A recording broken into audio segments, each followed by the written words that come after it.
TV조선 취재 기자들이 전하는 뉴스의 중심, 보도본부 한나인, 저는 신효섭입니다.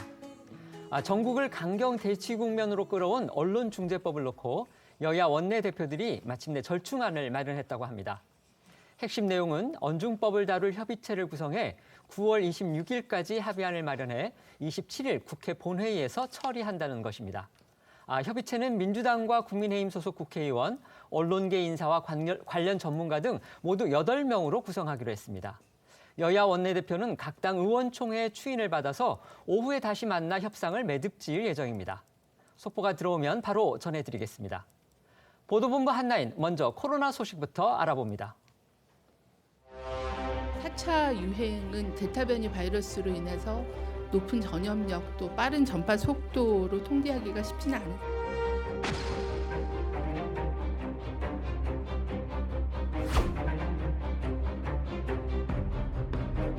오염군 중심으로부터 추가 접종을 확대할 계획으로 검토를 하고 있는 상황이고요.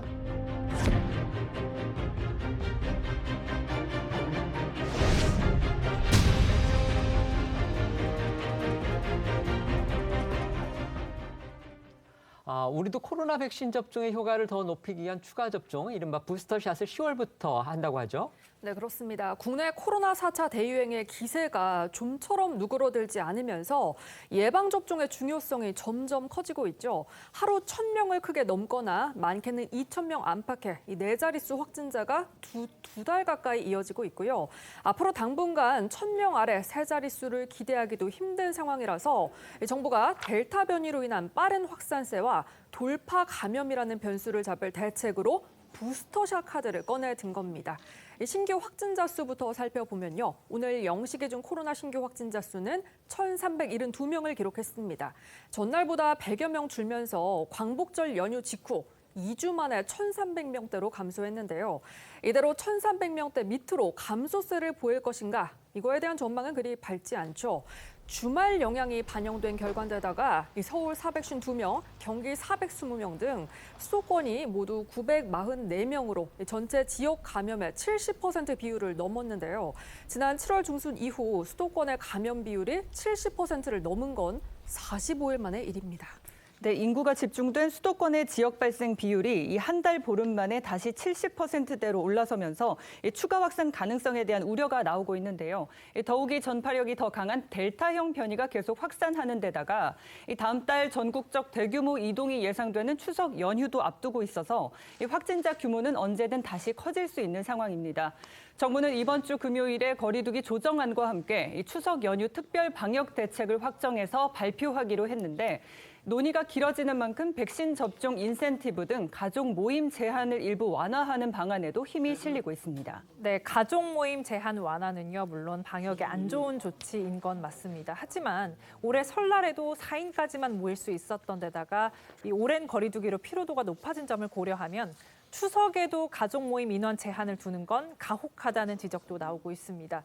전문가 일각에서는 급격한 완화는 안 되겠지만 천천히 조금씩 풀어나가는 방향이 위드 코로나라고 생각한다면서 특히 추석쯤 되면 접종률이 더 많이 올라갈 테니 가족 관련 방역 수칙을 풀고 그 효과를 보며 앞으로 나아가면 된다는 목소리도 나오고 있습니다. 다시 말해 추석 연휴 거리두기 완화는 2년 만에 가족 만남이 가능해지는 의미뿐 아니라 위드 코로나로 가기 위한 중요한 이정표가 될 수도 있는 셈입니다. 사실 부스터샷도 위드 코로나를 대비한 그런 방안이라고 봐야 되겠죠? 네, 그렇습니다. 방역당국도 위드 코로나의 정착을 준비하고 있는 분위기입니다. 정부는 백신 접종이 진행되는 가운데 접종 효과를 높이기 위해 접종 완료 이후 추가로 백신을 맞도록 하는 이른바 부스터샷을 4분기에 시작할 것이라고 공식적으로 밝혔습니다. 따라서 얀센 백신은 1차 접종을 완료한 지 또 다른 백신들은 2차 접종을 완료한 지 6개월이 지난 사람이 이 부스터샷의 대상이 되는데요. 당국은 고위험군 등의 부스터샷을 우선 시행한 뒤 일반 국민으로까지 대상을 넓히기로 했습니다. 네, 부스터샷은 1, 2차와 동일한 백신으로 진행될 가능성이 큽니다. 이 다음 달부터 일반 국민에 대한 부스터샷을 시작하는 미국도 1차, 2차와 같은 종류의 백신을 맞을 것을 권고하고 있는데요. 다만 1차 아스트라제네카, 2차 화이자 등 이 서로 다른 백신을 맞은 교차 접종자나 백신을 한 번만 맞은 얀센 접종자는 어떤 종류의 백신을 맞을지 정해지지 않은 만큼 이 9월 방역 당국의 발표에 관심이 모이고 있습니다. 네, 여기에 정부는 접종 완료율을 80%까지 끌어올릴 수 있을 것으로 기대하고 있습니다. 그동안 접종 대상에서 제외됐던 12에서 17세 소아 청소년과 임신부의 접종도 10월부터 시작하기로 했는데요. 어제 코로나 예방접종 대응 추진단은 12에서 17세 소아 청소년 약 276만 명과 임신부 약 27만 명의 접종을 4분기에 시행하기로 하고 9월 중 구체적인 접종 계획을 발표하겠다고 밝혔습니다. 지금까지 이제 안전성 문제나 이런 것들을 고려해서 임신부라든지 그다음에 12살에서 17살의 소아 청소년한테는 지금까지 백신 접종을 안 했는데 4분기부터 하겠다. 그런 발표군요. 네, 안정성에 문제가 없는 것으로 판단을 하고 이같이 백신 접종을 실시하기로 결정을 했습니다. 이 접종 대상 확대로 국민 80% 접종의 길이 트이게 되면 정부가 위드 코로나의 기준으로 제시한 시점도 4분기에 달성될 가능성이 나오죠. 다만 전문가 일각에서는 청소년과 임신부의 접종을 앞두고 안전성에 대해 충분히 국민을 설득해야 한다는 이야기도 나오고 있습니다. 12세에서 17세 소아 청소년의 경우 식약처에서 12세 이상으로 사용 승인을 받은 화이자 백신을 접종받게 되는데요. 심근염 우려도 있어서 학부모들의 우려도 나오고 있죠. 이 때문에 접종 안전성에 대한 데이터를 충분히 마련하고 접종받도록 설득해야 한다는 겁니다. 맞습니다. 접종도 사실 중요하지만 제일 중요한 건 역시 국민과 또 우리 아이들의 안전이니까요. 네. 그런데 이런 가운데 이제 국내에서 백신을 맞은 이후 급성 백혈병 진단을 받은 사례가 연이어 발생하면서 불안감도 커지고 있습니다. 저희도 보도를 해드린 적이 있어요. 50대 남성이 백신을 맞고 나서 급성 백혈병에 걸린 그런 사례를. 더군다나 이분은 또 숨졌었거든요. 네, 그렇습니다. 청와대 국민청원에는 백신 부작용으로 백혈병을 의심하는 글이 여럿 올라오고 있는데요. 최근 대구에서 체육교사로 근무 중이던 30대 예비 신랑이 이 화이자 백신 1차 접종 후 백혈병 판정을 받았다는 청원 글이 올라온 데 이어서 대전에서는 태권도 관장인 형이 얀센 접종 후 급성 골수성 백혈병 진단을 받았다는 제목의 청원도 게재가 됐습니다. 청원인들은 해당 사례자들이 평소 운동도 꾸준히 하고 건강했다고 주장하는데 이 코로나 백신과 백혈병과의 연관성은 아직 해외에서도 보고되지는 않았습니다. 하지만 부작용 연구가 충분하지 않아 연관성이 없다고 단정할 수도 없죠. 실제로 아스트라제네카와 얀센 백신의 혈전증도 나중에는 부작용으로 인정이 됐었는데 관련해서 전문가 목소리 들어보겠습니다. 백혈구를 문제를 일으키거나 염증을 일으키거나 그런 건 메커니즘상에는 확인되지 않았지만 연구하다 보면 이게 관련이 이렇게 되네 이렇게 밝혀지는 거거든요. 네, 때문에 정부도 백혈병과의 연관성에 대해서 면밀히 검토하겠다고 밝혔는데요. 물론 전문가들 사이에서는 백신과의 인과성을 찾기 어렵다는 말도 나오지만요. 정부가 백신 접종을 망설이는 국민들에게 과학적인 근거를 바탕으로 적극적으로 소통해야 한다는 지적도 나오고 있습니다. 질병청은 백신 접종 이후 백혈병을 호소한 환자가 몇이나 되는지 통계를 별도로 관리하고 있지는 않습니다. 한 전문가는 부작용이 의심되는 질환의 자연 발생률과 그리고 접종 후 발생률을 통계적으로 비교해 설명하면 부정적 인식을 줄여주는 데 도움이 될 것이라면서 국민청원 게시판도 20만 명이 채워지기 전에 당국이 먼저 해명하고 역학조사도 보다 철저히 해야 한다고 했습니다. 문 대통령도 12세까지 접종 연령을 낮추고 미접종자들에 대한 추가 접종이 이루어지면 접종률은 80%에 다가갈 것이라면서 다른 나라들을 추월해 높은 수준의 접종률을 기록할 것이라고 내다봤었죠. 다만 그 전에 국민들에게 설사 부작용이 생겨도 정보를 믿고 맞아도 된다는 확고한 믿음을 심어주는 과정 또한 중요해 보입니다. 소아청소년 접종이나 그다음에 부스터샷 이런 거 모두 다 결국 위드 코로나로 갈 수 있는 또 가기 위한 그런 단계로 보이거든요. 정부의 이런 결정 어떻게 보십니까?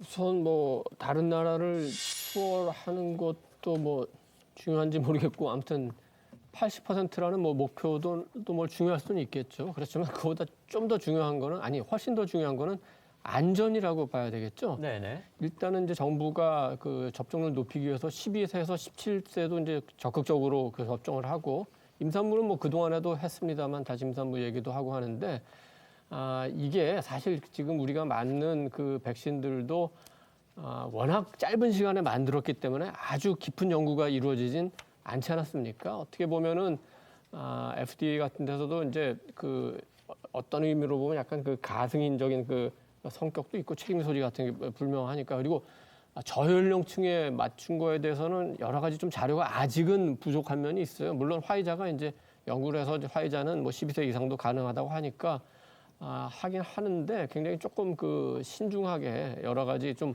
국민을 안심시키면서 숫자가 목표가 아니라 안전이 목표라는 걸 먼저 내서서 하면 좋겠고 그 12세까지 내려가는 것보다 그거에 앞서서 우리 지금 2030, 40까지 우리 전체적으로는 한 뭐 접종률이 그 2차까지 해서 한 30% 되는데 지금 20대, 30대는 한 20% 왔다 갔다 하는 그 정도 수준밖에 안 되거든요. 제일 지금 감염도 많이 되고 활동도 많이 하는 세대가 2030 세대니까 그쪽에 좀 더 신경을 써주면 좋겠고 처음에 이제 얘기했던 부스터샷 같은 경우는 뭐 하면 좋죠. 좋은데 늘 항상 우리가 문제가 되는 게 이제 백신이 그러면 충분히 있는가. 이번에 지금 뭐 모더나 850만 회분 얘기했었는데 그중에 600만 회분이 또 이번 주에 어떻게 될지 모르겠다고 하니까 우선은 백신부터 확실하게 확보를 하고 그 토대에서 조금 더 접종을 확대해 나가고 그렇게 조금 안심 위주로 좀 국민을 설득하는 게 좀 낫지 않나 이렇게 생각합니다. 네, 국민 80% 접종을 위한 가장 큰 관건은 바로 백신 수급이기도 하죠. 최근에도 모더나 백신이 제때 들어오지 않으면서 mRNA 백신 1, 2차 접종 간격이 4주에서 6주로 밀리는 등 크고 작은 변수가 수시로 터지고 있는 데다가 이번 주 들어오기로 한 모더나 백신 600만 회분의 도입 일자가 아직 확정되지 않은 것 또한 우려를 키우고 있는 상황이죠. 여기에 방역당국이 600만 회분 수급 계획에 대해 계약서를 쓰지 않은 것으로 알려지면서 우려가 커지고 있습니다. 내달 5일까지 모더나 백신 600만 회분을 공급받기로 한 게 문서상 명시돼 있는지에 대해서 문서로 확약돼 있지 않다.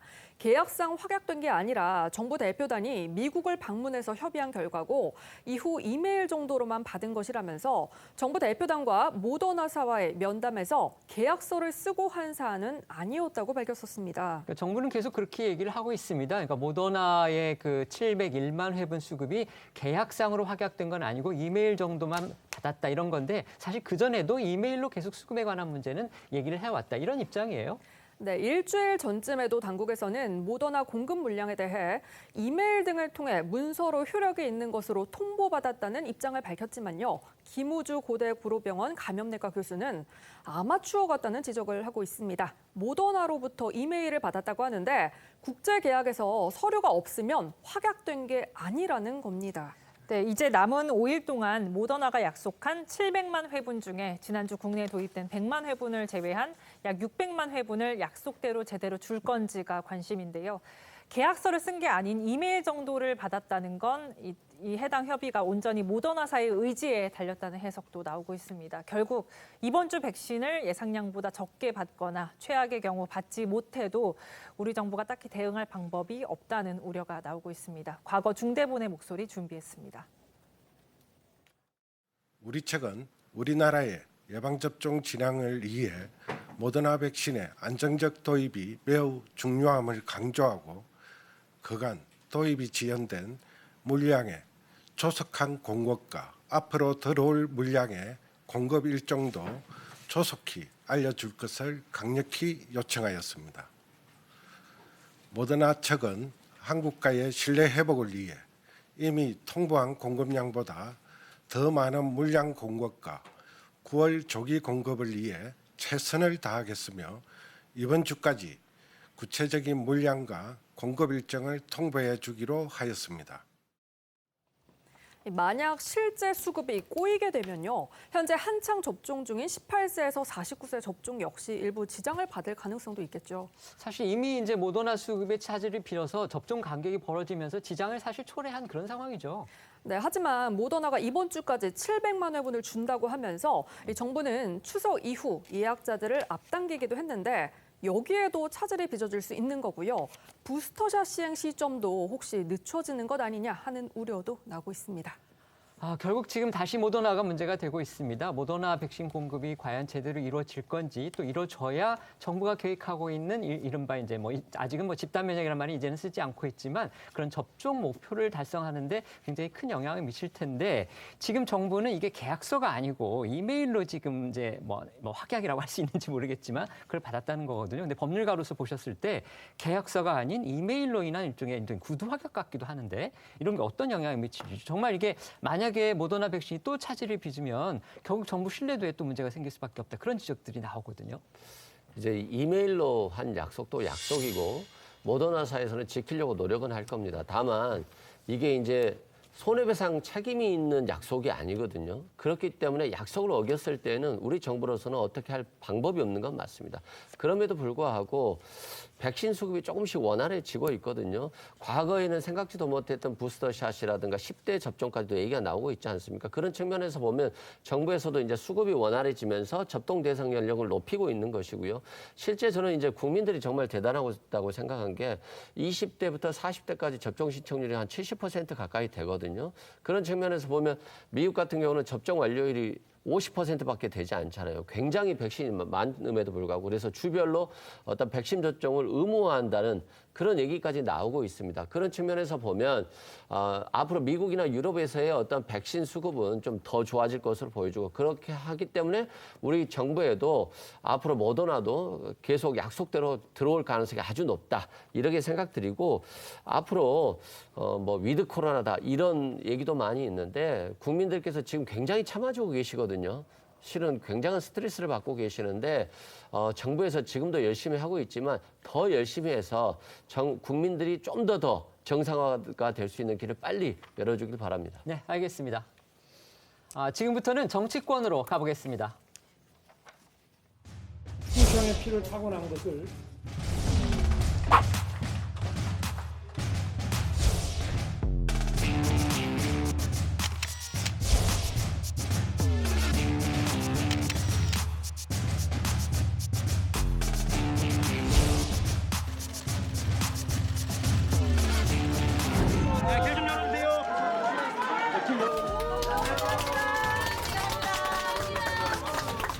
산성시장 방문을 환영드리고요. 고맙습니다. 네, 저희 산성시장에서 작은 이벤트를 준비를 했거든요. 네.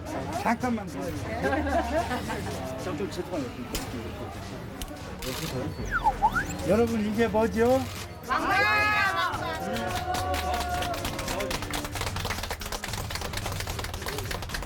아이고, 이 귀한 거를 이거 받으시면 반드시 목적을 달성하셔야 됩니다. 네.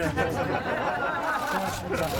충청인의 아들로서 부끄럽지 않게 행동하겠습니다.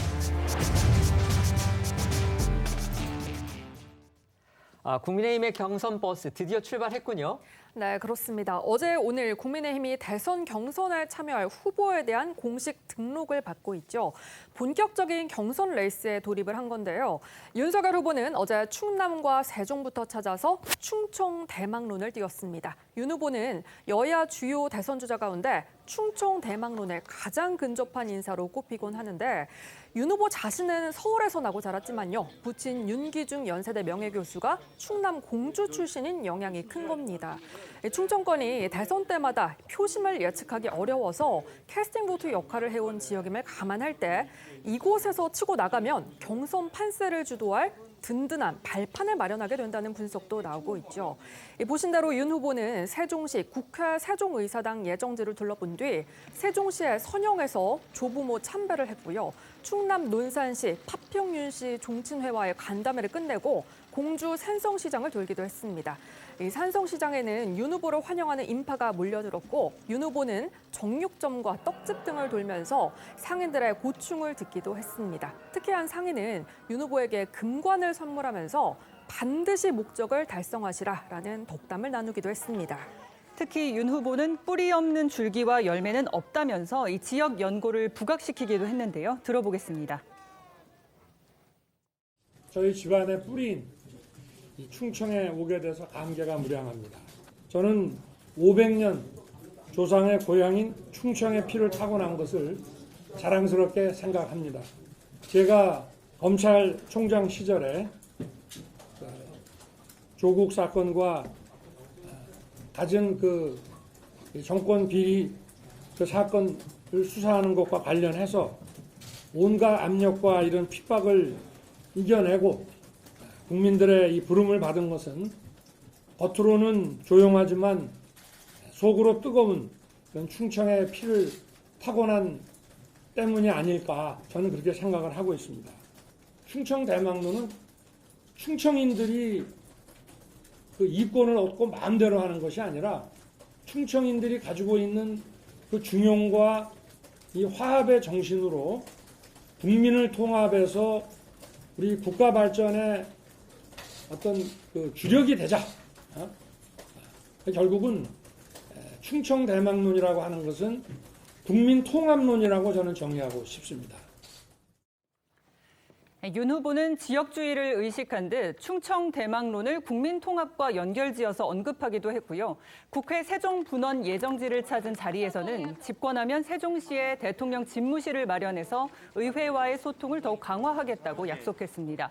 특히 이 자리에서 일정 내내 직접 우산을 들고 이동을 했는데 그 이유 짐작이 가실 겁니다. 요 며칠 동안 언론을 장식했던 강성국 법무부 차관의 이른바 무릎 우산 의전 논란, 그걸 의식한 거겠죠? 네, 윤 후보는 이춘희 세종시장으로부터 세종의사당 건립 추진 경과를 설명 듣는 내내 이 손에 쥔 우산을 놓지 않았고 빗줄기가 약해졌을 때는 아예 우산을 접고 비를 맞았습니다. 윤 후보가 현장 브리핑을 하는 과정에서 누군가 우산을 씌워주려고 하자 캠프 관계자가 우산 들어주지 마시라 이렇게 급하게 말리는 모습도 포착이 됐습니다. 어떤 상황이었는지 영상으로 보시겠습니다.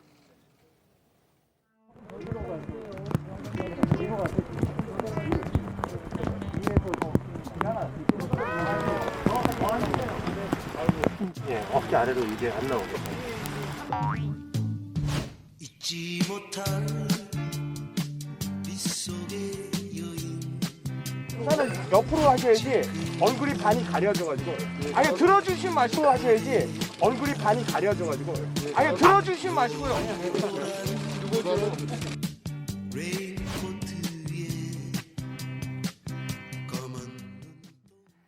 네, 윤 후보뿐 아니라 여야 대선 주자들 모두 과잉 의전 논란을 의식하고도 조심하는 모습인데요. 국민의힘 홍준표 후보는 이른바 법무부 차관 무릎 우산 의전 논란이 불거진 뒤 페이스북을 통해서 국민은 이렇게 비 오는 날 이렇게 모시고 가는 겁니다 라면서 본인이 직접 우산을 든 어머니와의 사진을 공개하기도 했습니다.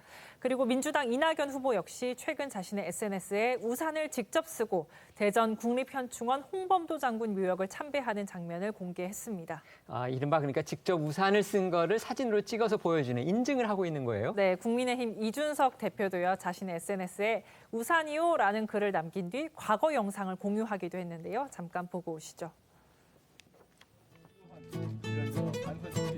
완전히 만들어졌고요. 앞으로 남북 도로와 함께 해방군의 사업에 개발을 이끌어갈 컴퓨터에 해방군 원조제를 90일 활동해서 여러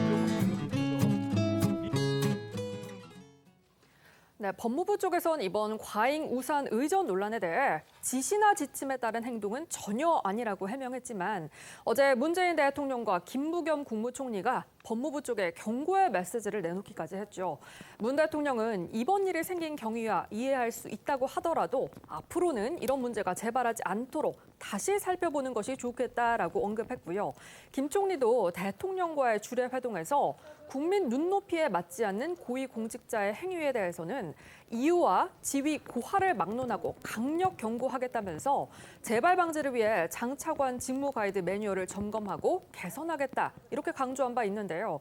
주요 대선 주자들 역시 과잉 의전 논란에 휩싸일까 조심조심 하고 있는 겁니다. 네, 윤석열 후보는 어제 충남과 세종을 훑은 데 이어서 오늘은 충북을 돌고 있는데 오늘도 역시 우산을 안 들어도 된다면서 이 가랑비를 맞는 모습이 포착되기도 했습니다.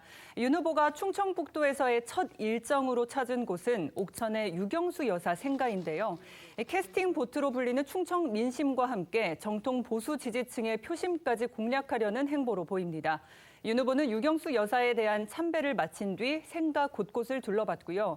1974년 8월 15일 발생했던 이 유경수 여사 피격 사건을 떠올리기도 했습니다. 비가 오는 날씨에도 지지자 100여 명이 생가 주위로 몰려들었고 일부 지지자들은 박근혜 대통령을 꺼내주셔야 한다고 요구하기도 했습니다. 현장 모습 보시겠습니다.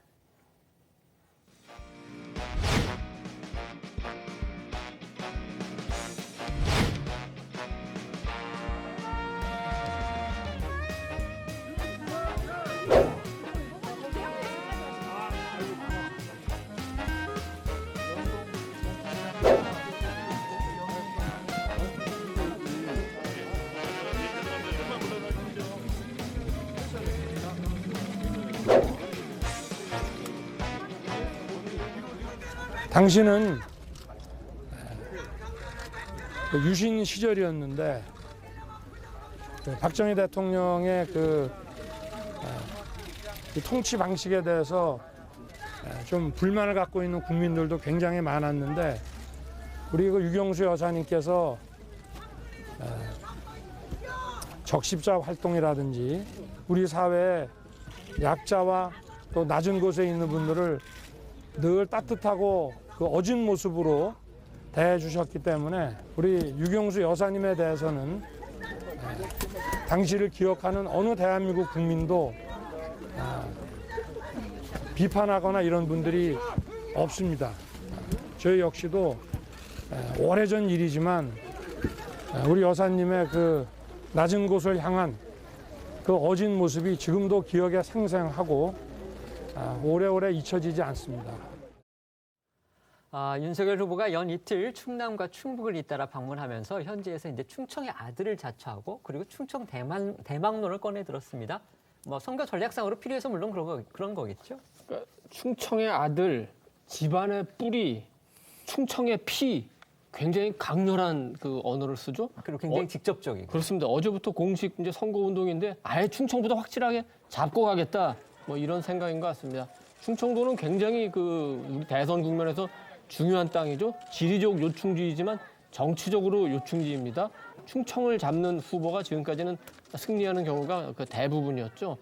특히 이제 집안 연고를 주장할 수 있는 상황이니까 상대적으로 다른 후보에 비해서 충청을 잡고 또 보수세가 강한 영남 지역을 잡으면은 호남에서 강한 지금 여당의 후보와 충분히 유리한 대결을 할 수 있다. 이런 측면이 이제 우선적으로는 고려됐을 것 같고, 둘째는 재미있게도 지금 민주당도 충청에서부터 지금 화끈하게 지금 대결을 시작했습니다. 그렇죠. 4일날 대전 충남 결과 나오고 5일날 세종 충북 결과 나오지 않습니까? 그럼 지금 저 여당 후보들도 충청 가서 열심히 선거 운동하는데 가서 맞불을 노는 효과도 있는 것 같아요.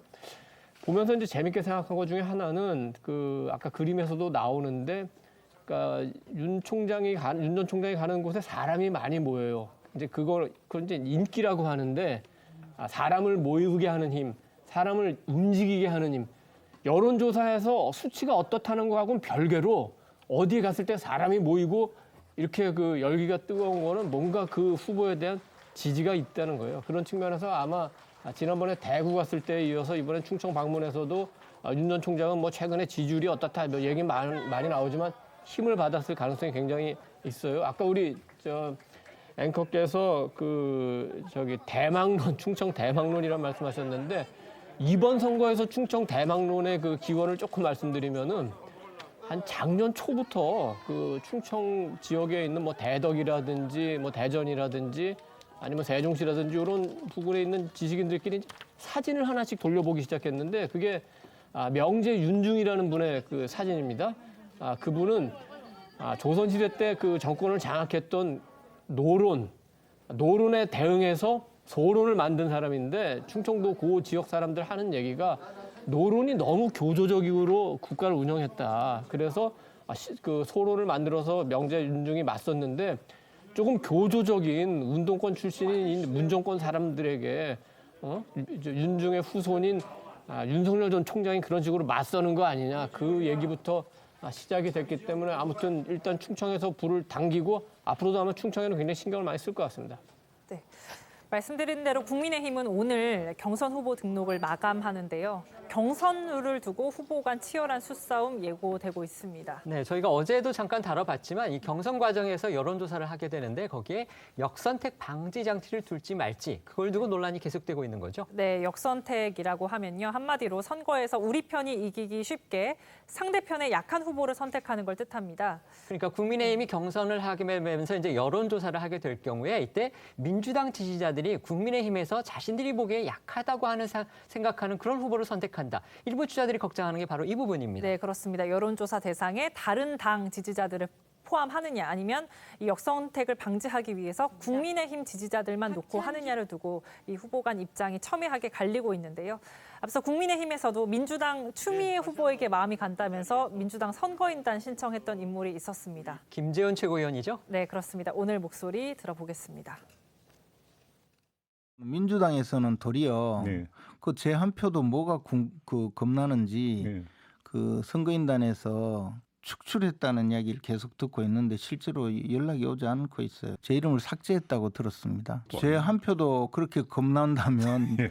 제가 역선택을 할까 봐 그렇게 겁난다면 역선택에 대해서 민주당은 크게 생각하는 것 아닌가 뭐 그렇게 보였습니다. 예를 들어 우리 당 입장에서 민주당 지지자인데 네. 내가 뭐 대선 때 찍을 건 아니지만 그래도 그 당의 후보자 중에서는 저 사람이 낫겠다 하고 대답을 하면 결국은 그분들은 사실 본선 경쟁력이 있는 후보자를 선택하지 않을 가능성이 있다는 전제가 있는 거죠.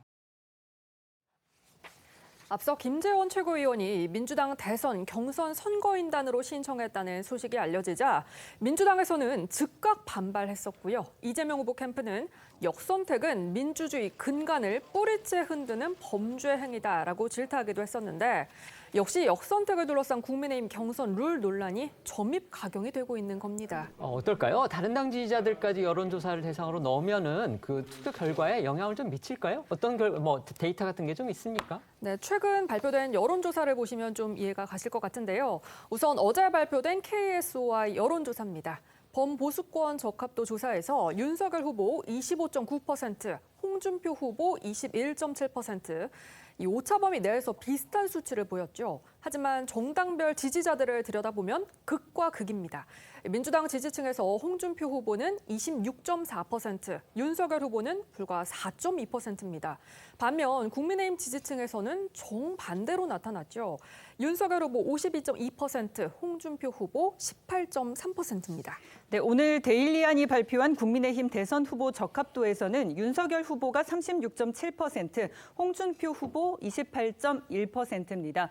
그런데 전체 대선 후보 중에 민주당 이재명 후보를 지지한다고 답한 사람들 사이에서는 48.5%가 국민의힘 주자 중 홍준표 후보를 지지했고요. 11.2%가 윤 후보를 지지했습니다. 또 이낙연 후보를 지지한다고 답한 지지층 사이에서는 31.3%가 홍 후보를 지지했고 18%가 윤 후보를 지지했습니다. 저것만 보면 지지층에 따라서 결과가 다르게 나타나는 거네요. 네, 윤석열 후보와 홍준표 후보의 발언도 이어서 들어보겠습니다. 관해서는 뭐 합리적이고 공정하게 그렇게 될 것이라고 저는 생각하고 제 개인적으로는 그 위원회의 결정에 따를 생각입니다. 지지율을 더 끌어올리겠다는 전략이 있으시다면 설명 좀 부탁드릴게요. 전략은 미리 말씀드리는 거 아닙니다. 최근에 이제는 오차범위에 들어갔죠. 올라가는 사람과 내려가는 사람이 선거에 맞붙으면 올라가는 사람이 무조건 이기게 돼 있습니다. 네, 홍준표 후보는 오늘도 페이스북을 통해서 역선택 방지 조항 도입을 두고 나오는 당내 이견에 대해 참 어이가 없는 논쟁이라고 비판을 하면서 후보자 전원의 동의 없이 새로 구성된 당 경선위에서 경선룰을 뒤집으려고 한다면 대선판을 망치려고 하는 이적 행위라는 뜻을 밝혔습니다. 지금은 역선택 방지 조항 도입을 반대하고 있는데 그런데 3년 전에는 말이 달랐다는 지적도 나오는데요. 한번 들어보시죠. 민주당 지지층하고 정의당 지지층 이런 사람한테 우리 당 후보 뽑는데 투표권은 줄 수 없죠. 그건 당연하죠. 어차피 본선에 우리 안 찍을 사람이 역선택하는 경우가 비일비재합니다. 그래서 자유한국당과 무당청을 상대로만 여론조사를 하고 이 홍준표 캠프 측은 한 언론과의 인터뷰에서 입장을 바꾼 게 아니라고 반박을 하면서 해당 영상은 2018년 3월 지방선거를 앞둔 상황이었는데 지금과는 여러 여건이 크게 다르다고 설명하고 있습니다. 지방선거는 투표율이 낮아서 역선택이 효력을 발휘할 수 있는 여건이지만 지금은 전 국민이 참여하는 대통령 선거이므로 역선택이 별다른 위협이 되지 않는다는 겁니다. 또 다른 주자 유승민 후보 측은 이 역선택 방지 조항은 정권 탈환을 막는 자살 행위라며 도입에 반대하고 있고요. 최재형 후보 측은 유 후보를 향해서 민주당 지지자들이 본인을 좋아해서 찍는 줄 아냐면서 난독증이라는 표현까지 쓰면서 이 역선택 방지 조항을 찬성하고 있습니다. 네, 급기야 유승민 후보는 오늘 기자회견까지 열었는데요. 들어보시겠습니다. 정홍원 선관위원장은 오직 윤석열 후보만을 위한 경선 룰을 만들려고 합니다. 정홍원 선관위원장에게 다시 한번 경고합니다. 이미 확정된 경선 룰은 토시 하나도 손대지 마십시오. 역선택 방지 조항을 넣는 순간 공정한 경선은 끝장납니다. 그런 식으로 경선판을 깨겠다면 차라리 그냥 선관위원장에서 사퇴하십시오. 한마디로 경선 룰에 키를 쥐고 있는 정홍원 선거관리위원장이 윤석열 후보의 조력자가 아니냐는 겁니다. 윤석열 후보의 검찰 선배이면서 이 8월 초에 두 사람이 만났던 배경도 지적을 하는 것이고요. 선관위원장과 윤석열 후원 회장 중 하나만 택일하라며 압박을 하고 있습니다. 윤석열 후보는 유승민 후보가 정홍원 선관위원장의 공정성을 문제 삼는 데 대해서 정치를 시작하고 국민의힘에 입당한 것을 전후해서 과거 새누리당, 자유한국당의 원로 정치인들을 순차로 만났고 그 일환으로 정홍원 전 총리도 만났었다고 설명을 하면서 당시에는 어느 분이 선거관리위원장을 맡으실지 알 수가 없었던 상황이다. 이렇게 일축하기도 했습니다. 다시 한번 요약을 해보겠습니다. 그러니까 이런 겁니다. 다른 당 사람들이 우리의 약체 후보 뽑는 걸 막으려면 역선택을 못하게 해야 된다. 이렇게 주장하는 분들은 역선택 방지 조항을 넣어야 된다는 분이고요. 반대로 본선 경쟁력을 알아보려면 오히려 제한을 두면 안 된다. 이렇게 주장하는 분들은 역선택 방지 조항이라는 게 필요 없다. 이렇게 주장하는 분입니다. 어떻게 보십니까? 저는 이제 이 역선택이라는 의미를 먼저 해석해야 될 것 같아요. 왜냐하면 민주당 지지자들이 또는 호남 지지자들이 2030 지지자들이 윤석열 후보보다 홍준표 후보를 좀 더 지지한다. 그래서 이걸 역선택이라 이렇게 보는 것은 잘못된 것이라고 생각해요. 왜냐하면 실제 윤석열 전 총장이 과거에 호남에서도 그리고 민주당 지지층에서도 높았습니다만 반문, 그러니까 문재인 대통령과의 반대 각을 세우면서도 자신의 모습을 보여주지 못한 것, 그리고 이준석 대표와 싸우면서 2030 세대와 갈라진 것들, 그런 측면 때문에 실제 홍준표 후보보다 못된 게 있거든요. 근데 이러한 것들을 역선택의 문제로 원인 분석을 해버리는 순간 실은 윤 전 총장의 본선 경쟁력은 떨어질 수밖에 없다고 생각을 합니다. 다만 이제 여론조사 결과에서 보면 범보수적 합도에서는 윤 전 총장과 별로 영향이 없잖아요. 큰 차이가 없는데 그런데 이제 실제 국민의힘 지지층에서는 윤석열 전 총장을 압도적으로 많이 지지한다는 측면에서 보면 결과적으로 보면 역선택의 의미는 있다고 보여집니다. 그렇지만 지금 국민의힘의 가장 안 좋은 점은 이걸 역선택이라고 해서 바꿀 경우에 벌써 유승민 후보가 그렇게 하지 않습니까? 토시 한 장도 바꾸지 마라. 그러면 경선 깨겠다라고 하는 거니까 이게 이제 앞으로 최재형, 윤석열과 홍준표, 유승민 간의 어떠한 경선 룰과 관련해서 엄청난 싸움이 시작될 수 있다는 거거든요. 그렇기 때문에 결과적으로는 이게 룰을 바꾸는 것도 결국에는 공정하지 못하다는 논란에서 벗어날 수 없기 때문에 이것 또한 국민의힘의 풍지평파를 일으키는 거거든요. 그러니까 개인적으로는 TV 토론을 하다 보면 국민들의 마음이 가는 의원들이 있을 것이다라고 저는 평가하기 때문에 너무 경선으로 빠르게 그렇게 변경할 필요는 없다고 생각되고 마지막으로는 원칙과 명분을 지켜야 된다. 경선룰을 바꾸더라도 결국에는 전문가들의 어떤 판단을 존중해야 되는 것이지 정치적인 판단으로 결정을 하면 그 후폭풍을 감당하기 어려울 것 같다. 이렇게 말씀드립니다. 네. 이제부터는 민주당 소식 살펴보겠습니다. 더불어민주당은요, 오늘부터 대선 후보를 선출하기 위한 지역 순회 일정을 시작하는데요. 첫 경선 지역인 대전, 충남 지역에서 진행되는 권리당원 투표 결과 이번 주 토요일 4일에 나옵니다. 당 안팎에서는 첫 경선지인 이 대전, 충남과 당원 수가 많은 광주, 전남 투표 결과를 승부처로 판단하고 있는데요. 각 캠프는 일단 초반 기선 제압을 위해 대전, 충남 경선에 사활을 걸고 있습니다. 사실 첫 지역에서 누가 승기를 잡느냐에 따라서 이제 순회 경선의 흐름이 달라질 수가 있기 때문에 사활을 걸만하죠. 네, 그렇습니다. 충청 표심을 잡기 위한 각 캠프와 후보들의 목소리 준비했습니다. 충청권에서 압승을 통해서 전체 경선 과정에서 압승할 수 있는 그런 기반을 보여드리도록 하겠습니다. 제가 대통령이 되면 첫 총리를 충청권 인사로 모시겠다 하는 결심을 했습니다. 충남북 대전 세종을 합쳐서 충청 대세 시대를 저 추미애가 열겠다. 마음에 드시죠, 여러분? 청주 도심을 통과하는 충청권 광역철도를 조속히 확정하고 충청권 메가시티를 완성하겠습니다. 과거부터 충청 표심이 민심의 바로미터 역할을 했던 만큼 여론조사 선두를 달리고 있는 이재명 후보는 과반 이상 득표를 해서 일찌감치 승기를 잡겠다는 각오를 보였는데요. 이재명 캠프 선대위원장을 맡고 있는 우원식 의원은 어제 주간 브리핑에서 단 하루라도 빨리 본선 경쟁력을 높이는 데 몰두하고 경선 후보들 간 화학적 결합을 위해 1차 투표에서 과반 득표가 꼭 필요하다고 강조했고요. 이낙연 후보는 자신의 페이스북에 최고의 드라마는 반전 드라마다. 그 드라마를 충청에서 시작하겠다라고 막판 대역전을 다짐했습니다. 그러면 민주당 대선 후보는 최종 언제 결정이 되는 거죠? 네, 지역별 투표는 오늘 대전, 충남을 시작으로 경북, 강원, 호남, 경남을 거쳐서 10월 10일 서울에서 마무리가 되는데요. 권리당원과 대의원을 제외하고 민주당 선거인단 모집에 신청한 일반 국민과 일반 당원의 투표 결과는 순회 경선 기간 중 도합 3차례에 걸쳐서 발표될 예정입니다. 만약 과반 득표자가 없을 경우 1, 2위를 대상으로 결선 투표를 진행해서 최종 대선 후보를 선출합니다. 결국 이제 민주당 대선 후보 경선의 초반 흐름은 충청권, 그다음에 호남권의 그런 그 투표 결과에서 잡혀진다 이렇게 볼 수도 있을 것 같은데 그래서 이렇게 이제 여러 후보들이 충청과 호남에 전력을 기울이고 있는 거겠죠? 그렇죠. 이전에도 그랬지만 이번 민주당 경선은 경선 일정 자체가 승부에 영향을 미칠 수 있는 구도가 돼버렸어요. 네. 왜냐하면 이제 호남이야 늘 가장 중요한 승부처였는데 4일, 5일 이제 그 충청에서 결과가 나옵니다. 그리고 바로 그 대구 경북으로 가서 경선을 해요. 그렇게 되면 대구 경북은 아무래도 그 안동이 고향인 그 이재명 지사 상대적으로 유리하다고 볼 수 있지 않겠습니까?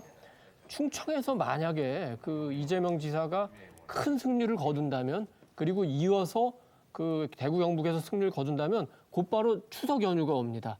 그리고 추석 연휴가 지나자마자 호남에서 경선을 하게 돼요. 네네. 추석 때 그러면은 혹시 이재명이 대세인가 하면은 그 여파가 호남 경선에 사실상 영향을 미치고 그러면 호남 경선에서 사실상 승부가 굳혀질 수도 있다. 말 그대로 대세론이 형성될 수 있다. 그게 이제 이재명 그 지사가 지금 구상하는 그 네. 경선 일정입니다. 그래서 어떻게든 충청에서 이번에 압도적인 승리를 해서 한 목표로는 50%를 넘어서 여기서 승부를 사실상 짓겠다. 이제 이게 이 지사의 목표고 이낙연 후보 같은 경우 그리고 다른 이제 후보 같은 경우에는 충청에서 굉장히 선전을 해서 아니 대세론이라고 하더니 막상 그 경선을 해보니까 뭐 이 지사나 아니면 이 대표나 뭐 전 총리나 다 비슷하네. 이 게임은 아직 몰라. 더 가봐야 돼. 이렇게 되면은 추석 때까지도 계속 그 민심을 요동치고 호남에 가봐야 아는 승부가 되기 때문에 최종적으로는 또 결선 투표까지 의식을 하겠죠. 그렇습니다. 네.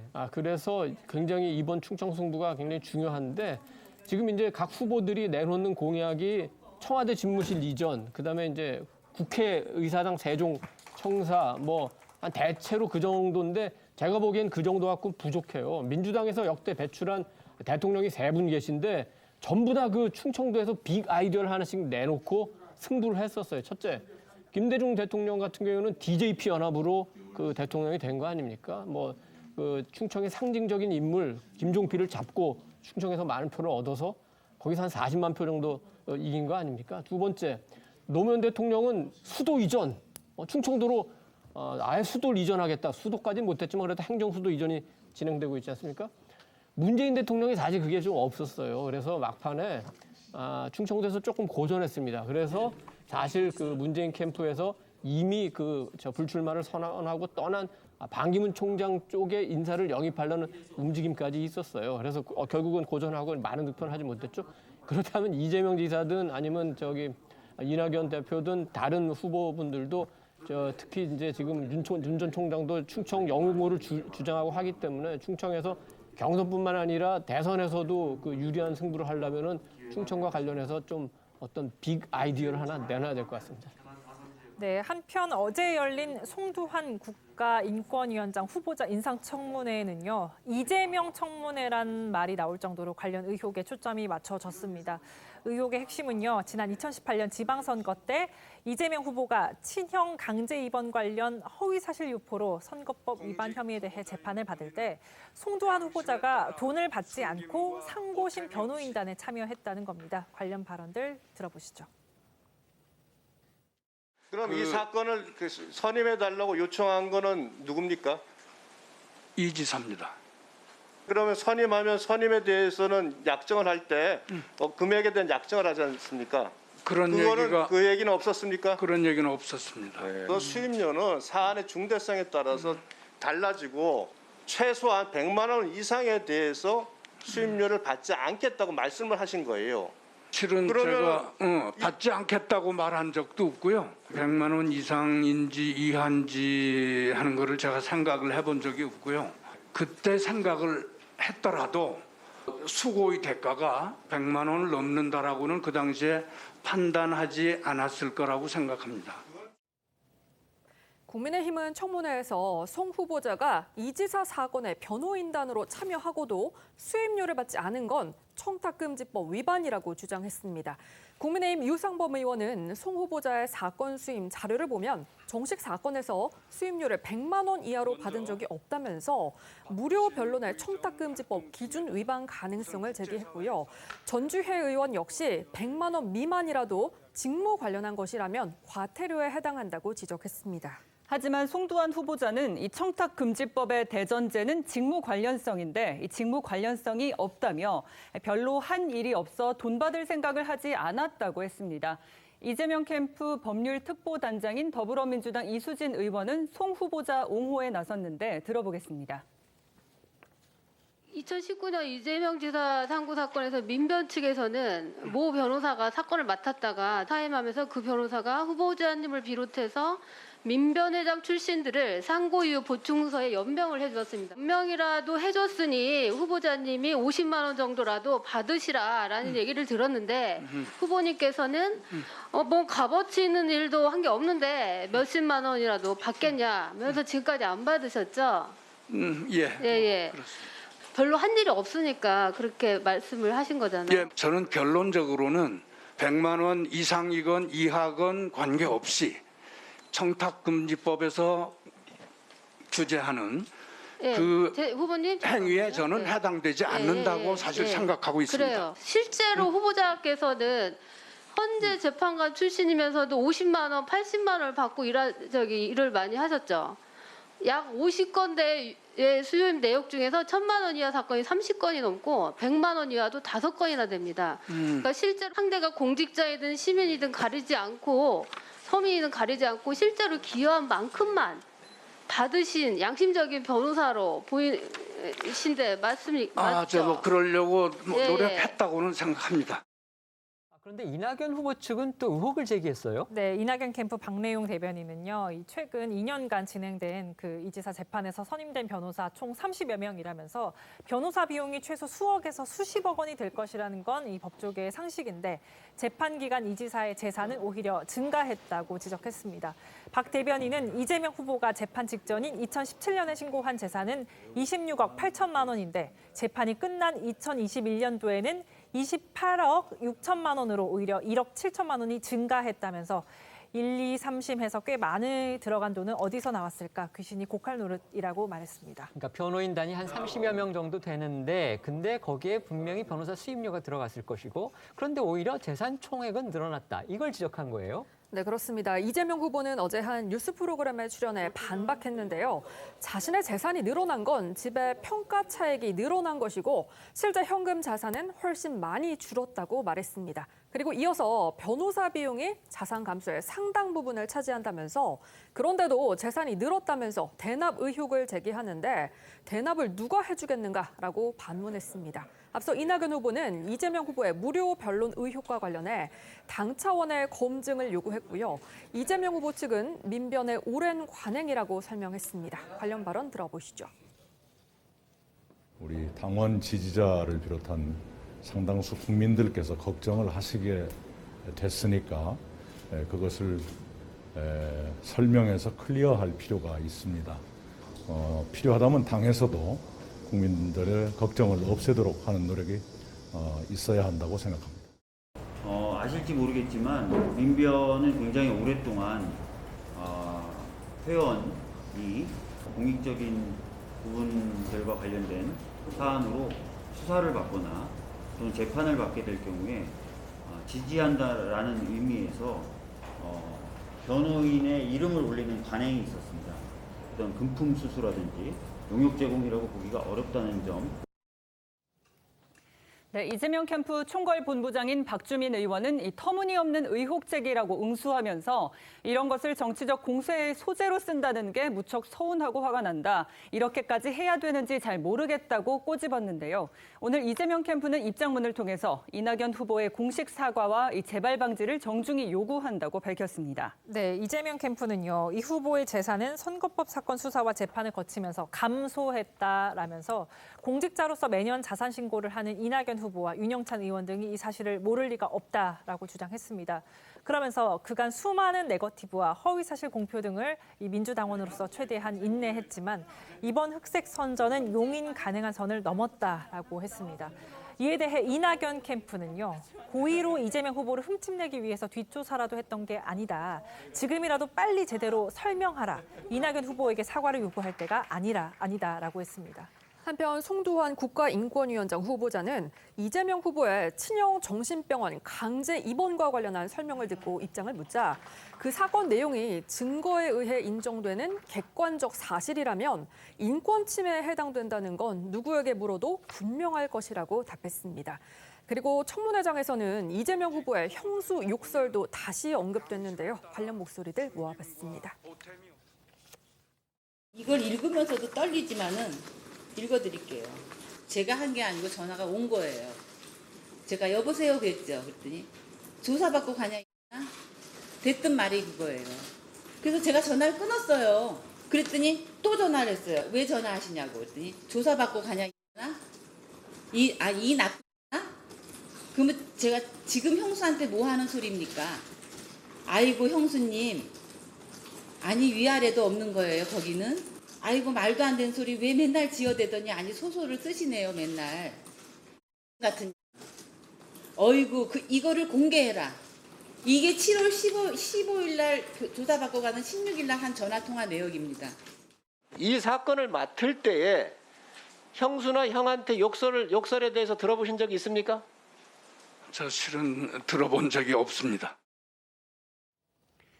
이런 가운데 한반도 인권과 통일을 위한 변호사 모임은 오늘 이재명 후보와 송두환 국가인권위원장 후보자를 청탁금지법 위반 혐의로 대검찰청에 고발했다고 밝혔습니다. 무료 변론은 청탁금지법에서 직무 관련 여부 및 기부, 후원, 증여 등 그 명목에 관계없이 수수를 금지하는 금품 등에 해당한다고 한변은 주장했습니다. 한변은 이제 보수 성향의 법조인 단체입니다. 그래서 이재명 후보의 어떤 그 무료 변론 논란에 대해서는 상당히 비판적 입장을 갖고 있기 때문에 이런 고소를 한 걸로 그렇게 보입니다. 그런데 변호사님 이제 법률가시니까 어떻게 보세요? 지금 양측의 주장이 상당히 첨예해요. 이낙연 후보 측의 이제 공세와 그다음에 이재명 후보 측의 반박이 상당히 엇갈리는데 어떤 게 맞을까요? 저희도 궁금합니다. 비법률가로서. 좀 아주 간단하면서도 조금 어려운 문제일 수 있는데 실제 이제 김영란법 같은 경우는 대가성과 상관없이 처벌하고 있거든요. 이제 100만 원 이상이거나 1년에 3회 이상이면 처벌되기 때문에 어떤 문제의 소재로 삼을 수는 있을 것 같습니다. 다만 이 사건 같은 경우 만약에 인권위원장 후보자가 실질적으로 이 변호사로서의 일을 했음에도 불구하고 돈을 받지 않고 무료로 해줬다. 이건 뭐 문제의 소지가 있어요. 그런데 민변 같은 경우는 자신이 어떤 법률적인 공방에 동참한다는 차원에서 탄원서 형식으로 이렇게 연명하는 경우는 많이 있거든요. 그런 측면에서 본인도 그런 취지로 했지 직접 서면을 쓰거나 이런 건 전혀 없다라고 하는 거니까 이 경우에 있을 때에는 직무 관련성이라든가 이런 것들 대가성은 전혀 없었다고 보여지고 이걸 또 100만 원 이상으로 평가한다는 것도 좀 어려워 보입니다. 그래서 저는 법률적으로는 큰 문제가 없어 보이고요. 또한 이제 명분에서 봤을 때 이제 야당에서는 형수 욕설인데 왜 이런 걸 도와주냐라고 하고 있습니다만 실제 이제 형수 욕설이 문제되는 사건이 아니고 또 정신과에서 강제 입원, 친형을 강제 입원시켰다고 하는데 정신병원에 대한 입원은 실질적으로 강제 입원이 대다수예요. 가족들의 동의를 얻어서. 그렇기 때문에 그것만으로 명분을 삼기는 어렵다고 보여지고 허위사실 공표죄와 관련해서는 굉장히 이제 과거에는 이제 허위 학력을 제시해서 이렇게 허위를 했는데 지금은 상대가 어떤 TV 토론에서 갑자기 물어봤을 때 그게 아닌데요라고 대답했을 때 소극적인 부인도 이게 허위사실 공표가 될 수 있느냐에 대해서 문제가 되고 있고 지금 오세훈 전 시장도 오늘 이런 문제로 압수수색이 있었다고 하는데 이게 첨예한 법리적인 공방이거든요. 이런 측면에서 이런 동참한다는 차원에서 의견서에 자신의 이름을 썼다는 것이니까 법률적으로는 큰 문제는 없지만 앞으로 이제 경기지사로서 또 대통령 후보로서 나서는 입장이니까 조금 더 주의를 해야 되겠다 이런 생각이 듭니다. 네, 이런 가운데 민주당 내부적으로는 윤 의원의 의원직 사퇴한 대응 방법을 두고 의견이 엇갈리는 것으로 전해집니다. 부동산 투기 의혹이 제기된 민주당 의원들 탈당이 사실상 유야무야 된 상황에서 사퇴안을 처리하자니 내로남불이란 비판이 좀 걱정이 되고 처리하지 않자니 민주당 투기 의원들을 내쫓지 않기 위한 제 식구 감싸기란 비판이 따라오는 상황에 처했기 때문인데요. 맞습니다. 그 민주당으로서는 이러지도 저러지도 못하는 상황이라는 그런 보도가 많았어요. 네, 동아일보에 따르면요. 한 실제 여당 지도부 소속한 의원은 윤 의원 사퇴안을 처리할 경우 국민의힘이 우리보다 더 강한 조치를 취한 것처럼 비춰질 수 있다면서 민주당은 아직도 탈당 권고를 받은 현역 의원 10명이 모두 당적을 유지하고 있는 상태에서 자칫 되치기를 당할 수 있다고 말한 것으로 전해졌습니다. 어제 이낙연 캠프 측의 목소리도 준비했습니다. 일단 본인은 사퇴하겠다고 그러지만 야당의 원내가 할까요? 그러면 여당의 원내가 또 동의해 줄까요? 여야가 의안에 합의를 해야 되거든요. 그다음에 여야가 그럼 합의했다고 칩시다. 그러면은 상정을 해야 되는데 이건 의장맘입니다. 국회의장. 그렇죠.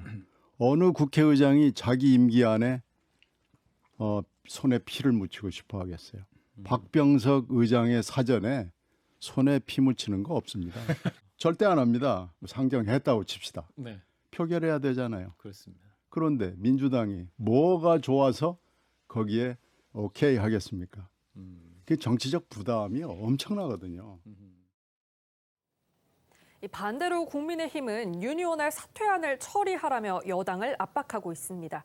특히 김근식 전 비전전략실장은 어제 자신의 페이스북에 민주당이 윤 의원의 사퇴를 반대하는 속셈은 따로 있다면서 사퇴 이후 윤 의원이 무혐의로 밝혀졌을 때 부동산 투기 의혹을 받는 민주당 의원들이 사퇴 안 하기가 곤란하기 때문이라고 지적하기도 했는데요. 이처럼 국민의힘이 윤 의원의 사퇴안을 처리하라며 여당을 압박하는 건 윤 의원 사퇴안 처리가 미뤄지는 책임을 민주당에게 돌리면서 여당 의원들의 투기 의혹 논란에 다시 불을 붙이겠다는 계획으로 읽히는데요. 어제 이준석 대표 목소리도 들어보시죠. 윤희숙 의원 사퇴안 같은 경우에는 가결하는 방향으로 당론을 정하셨는지? 아직까지 당론이 정해진 상태는 아니고 다만 정략적인 이유로 나가 세우는 것은 온당하지 않다. 이 정도의 공감대는 가지고 있습니다. 네, 이처럼 윤 의원을 둘러싼 여야의 공방이 거세지는 가운데 이재명 캠프 측에서는 윤 의원의 의원직 사퇴 선언이 꼼수가 아니라면 주변부터 정리해야 한다, 이런 목소리도 나왔습니다. 이 후보 캠프 전략본부장인 민형배 의원이 어제 자신의 SNS에 현실적으로 의원직 사퇴가 어려우니 윤 의원님께서 추가적 조치를 취하셔서 쇼가 아니다는 본인의 진정성을 증명하면 좋겠다며 공세에 나선 건데요.